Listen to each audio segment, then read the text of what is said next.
ఏపీలోనూ రైతులకు అవస్థలే. అకాల వర్షాలకు పంట తడిచి ముద్దయింది. చేతికొచ్చిన పంట నీటిపాలైంది.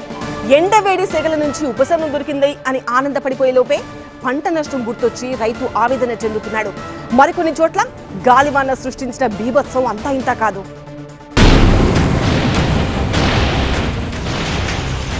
అనంతపురం జిల్లా కళ్యాణదుర్గం మున్సిపాలిటీ పరిధిలోని ముదిగల్లులో భీకర గాలులతో కూడిన గాలివాన సృష్టించిన బీభత్సం ఇది. వందలాది ఎకరాల్లో అరటి మొక్కలు నేలకొరిగాయి. పంట దిగుబడి బాగా వచ్చిందని రైతు మురిసేలోపే రైతుల ఆశలు ఆవిరయ్యాయి.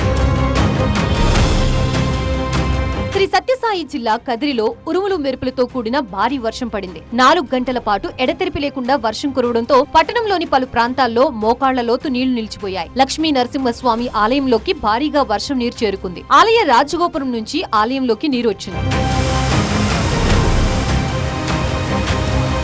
నెల్లూరు జిల్లాలో చాలా చోట్ల ఈదురుగాలులతో కూడిన వర్షం కురిసింది. వరికుంటపాడు మండలంలో భారీ వర్షం పడింది. వర్ష తాకిడికి తూర్పు కొండారెడ్డిపల్లి నరసింహాపురం రోడ్డుపై నీరు ప్రవహించింది. పల్నాడు జిల్లాలో ఉరుములు మెరుపులతో కూడిన వడగళ్ల వాన కురిసింది. ములుకలూరు నుంచి సత్తెనపల్లి మార్గంలో చెట్లు కూలాయి. కరెంటు స్తంభాలు నేలకొరిగాయి. పల్నాడు జిల్లా క్రోసూరు అచ్చంపేటలో ఈదురుగాలులతో వర్షం పడింది. దాని ప్రభావంతో అనంతవరం ప్రసన్నాంజనేయ స్వామి ఆలయంలో ధ్వజస్తంభం విరిగిపడింది. విప్పర్ల అచ్చంపేటలో పలు చోట్ల విద్యుత్ స్తంభాలు నేలకొరిగాయి.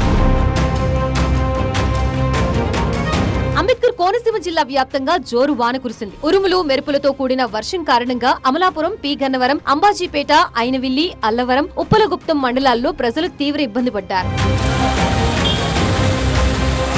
ఉమ్మడి శ్రీకాకుళం జిల్లాలోని పాలకొండ, రణస్థలం, పొందూరు, లావేరు మండలాల్ని వర్షం ముంచెత్తింది. పార్వతీపురం, మన్యం జిల్లాలోని సాలూరు, బాగువలస, తాడిలోవ, మారైపాడు గ్రామాల్లో గాలివానకు తీగలు తెగిపోవడంతో విద్యుత్ సరఫరాకి అంతరాయం ఏర్పడింది.